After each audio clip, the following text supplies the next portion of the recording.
Bueno, sí, recuerdo que Pierrot estaba en el Festival de Sitges del año 1974.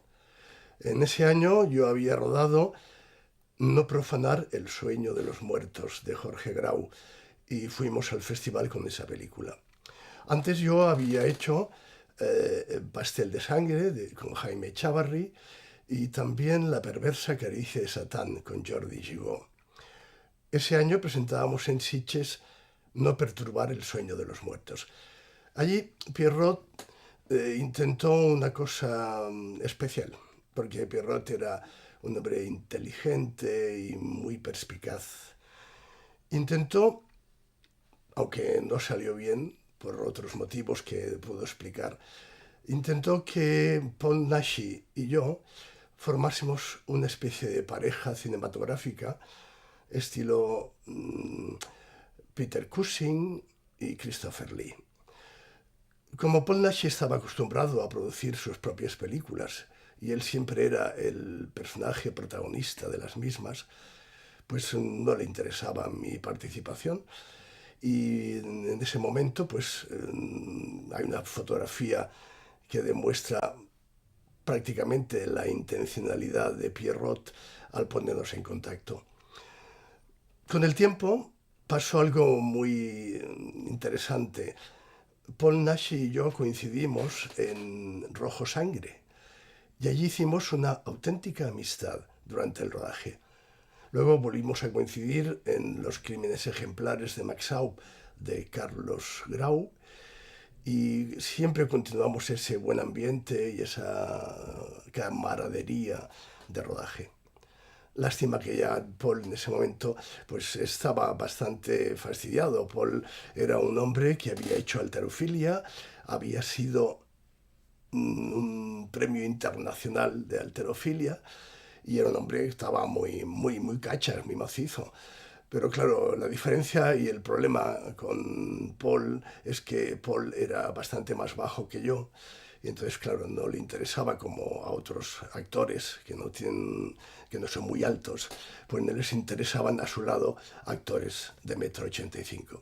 Ese fue uno de los problemas. Pero en la fotografía que hizo Pierrot, o que Pierrot ha mantenido en el tiempo, se ve esa mala intención perspicaz de Pierrot de ver qué pasa con estos dos señores. Yo siempre le agradecí el intento, pero lamentablemente no fue fructífero. Nadie, ningún productor se interesó por ayudar a Paul ni por contratarme a mí.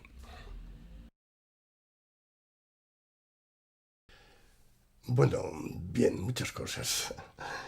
Cuando Carlos Ballesteros pensó en hacer un Drácula en Barcelona, inmediatamente me eligió a mí como Drácula. Estábamos trabajando en el Teatro Moratín, haciendo un espectáculo Valle Inclán, y Carlos llevaba la idea mucho tiempo en la cabeza. Carlos se había hecho la adaptación de la novela de Bram Stoker y había pensado en un montaje espectacular. Había 14 cuadros, había proyecciones cinematográficas que se lanzaban en el momento en que Drácula iba a succionar la sangre a sus víctimas. Era un montaje muy espectacular, pero en la época no estaban preparados técnicamente para esas ideas. Yo recuerdo que tuvimos muchos problemas. Con 14 decorados en el teatro, los maquinistas iban prácticamente locos. Yo recuerdo que cuando en mi primera aparición me dijo el apuntado del traspunte, me dijo, lleve usted cuidado, porque la escalera no está sujeta, la aguantan dos hombres por debajo. O sea, no les había dado tiempo de montar la escalera en el practicable de un piso de altura. Entonces era la primera aparición de Drácula en el día del estreno y yo iba con el candelabro en la mano y de pronto, cuando puse el pie en la escalera cedió unos 30 centímetros. Tuve la suerte de que la entrada era espectacular y el público aplaudió, cosa que me dio tiempo para que los atlantes que estaban aguantando la escalera subiesen el nivel y yo a poder bajar por la misma, ¿no? Fue una cosa muy así, pero era un espectáculo pensado para otro tipo de técnica. Y actuábamos sin micrófonos, las proyecciones se lanzaban prácticamente a mano desde la cabina del gallinero del teatro. O sea, era un espectáculo bien pensado, pero con muchas dificultades técnicas. Recuerdo que Pierrot hizo una crítica a ese espectáculo. Apareció en su revista Voodoo y yo intuyo una mala intención de Pierrot como crítico, porque no relata lo que pasó el día del estreno, sino que une el día del estreno con las posteriores representaciones. El estreno fue aplazado un día porque técnicamente no estaba resuelto el espectáculo, pero al día siguiente, cuando se estrenó, estaba un espectáculo de terror, de dar y producir miedo. Después hubo un cambio, que Pierrot lo une en la crítica. Unos días posteriores, el empresario era Jorge Martín, el hermano de Pepe Martín, y decidió que el espectáculo en terror no funcionaba. Entonces intentó que se cambiase por elementos cómicos que se iban añadiendo durante la misma representación. Estaba ahí Carlos Ballesteros y Carlos Ballesteros diciendo, di esto, di lo otro, haz esto, haz lo otro. Y así fuimos cambiando la estructura del espectáculo. Entonces, claro, a mí me sorprendió en la crítica de Voodoo que aparece el estreno y luego aparece un comentario sobre las partes divertidas. Eso no sucedió el día del estreno, sucedió más tarde. Entonces quiero decir que a lo mejor Pierrot lo vio en 2 o 3 ocasiones y fue uniendo y luego hizo una crítica general. Claro, trabajamos sin micros, trabajamos en condiciones lamentables porque teníamos que encajar los actores la proyección que lanzaban desde la cabina del teatro. Era una proyección una pantalla enorme encima del escenario y había que encajar los movimientos con lo que se estaba viendo. El público podía pensar que se estaba rodando o se estaba transmitiendo en el mismo momento. Era mentira. Estaba grabado con días de antelación al estreno y teníamos que encajar nuestros movimientos con los movimientos que íbamos viendo. O sea, era un poco precario todo. Y lamentablemente, pues no fue bien el espectáculo, pero fue un intento muy atractivo. Tal vez Pierrot y el grupo de gente que venía con él, pues intentaban ver otro tipo de espectáculo. Porque Pierrot estaba acostumbrado a hacer lo que se llamaban happenings o performance. Entonces él unía pequeños textos, unía eso a un ambiente especial.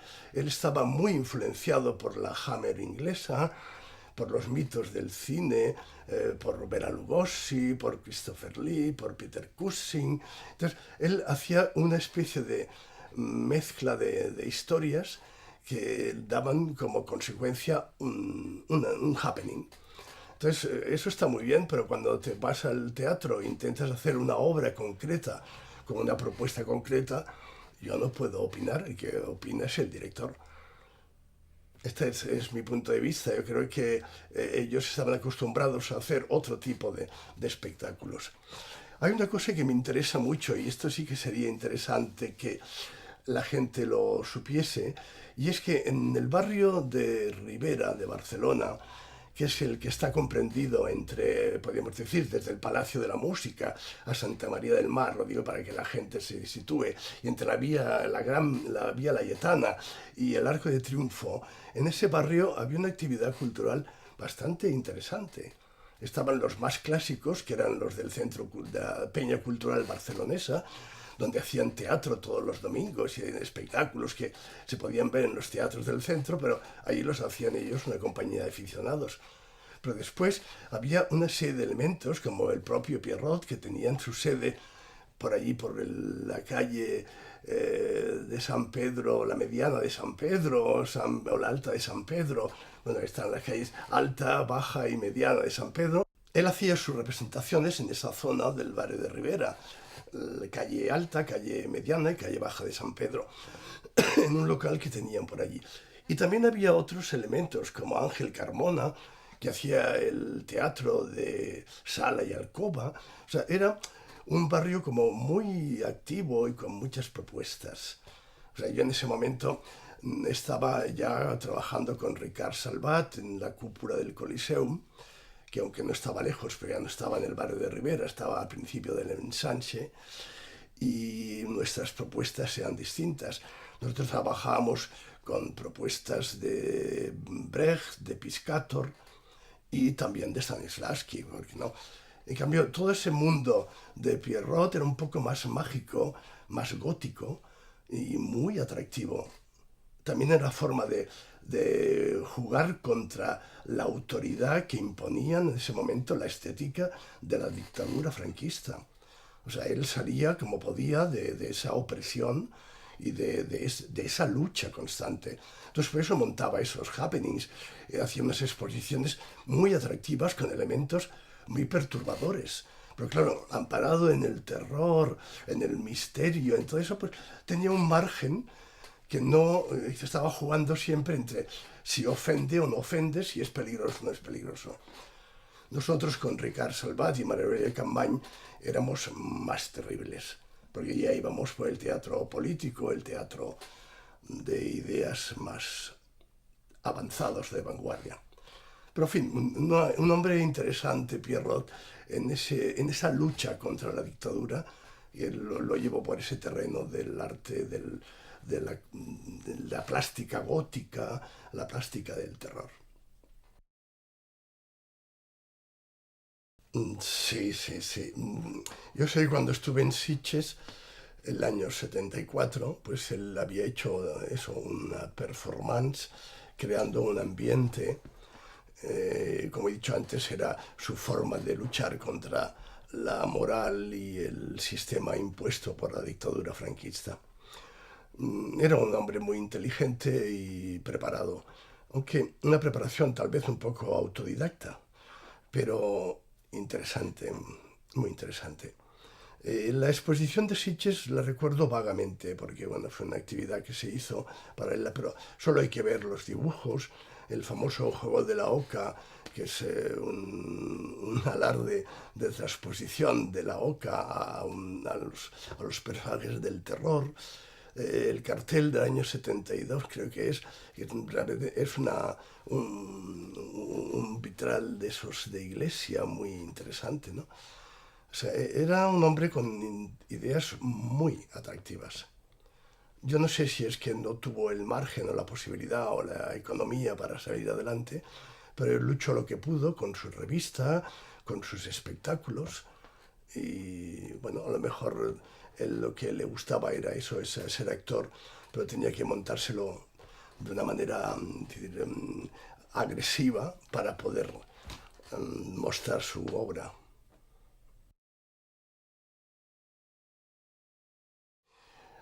Bien, hay una serie de montajes sobre Drácula. Yo recuerdo, aunque no lo vi, pero lo recuerdo porque lo he leído y me documenté, el que hizo Enrique Rambal sobre los años 50. Enrique Rambal era un mago del teatro, acostumbrado a hacer grandes títulos que la gente conocía muy bien, como 20.000 leguas de viaje submarino, La vuelta al mundo de 80 días, muchos títulos que la gente iba a ver, pero con verdadera afición. Él había montado un Drácula donde tenía una aparición espectacular con 7 muñecos que eran unos vampiros que pasaban de escena de un lado al otro del escenario y al final el último vampiro entraba en la ventana por donde aparecía él. O sea, debía ser muy espectacular, digo debía ser, porque yo no he visto foto alguna ni he visto nada de ese montaje. Es más, yo quise hacer mi tesis sobre Enrique Rambal y no pude hacerla porque nadie tenía documentación ni nada. En fin, era un páramo. Sé que ahora hay una tesis de una señorita que ha hecho un trabajo sobre Enrique Rambal y es muy interesante. Después estaba el Drácula de Carlos Ballesteros, el que yo hice. Después recuerdo que José Luis Pellicena hizo otro Drácula en Madrid. Después García May montó otro Drácula en el Teatro Valle Inclán, aquí en Madrid, y finalmente ahora se está dando un Drácula que lo interpreta Ramón Langa. Bueno, son diversos puntos de vista del mito y cada uno pues con sus características especiales.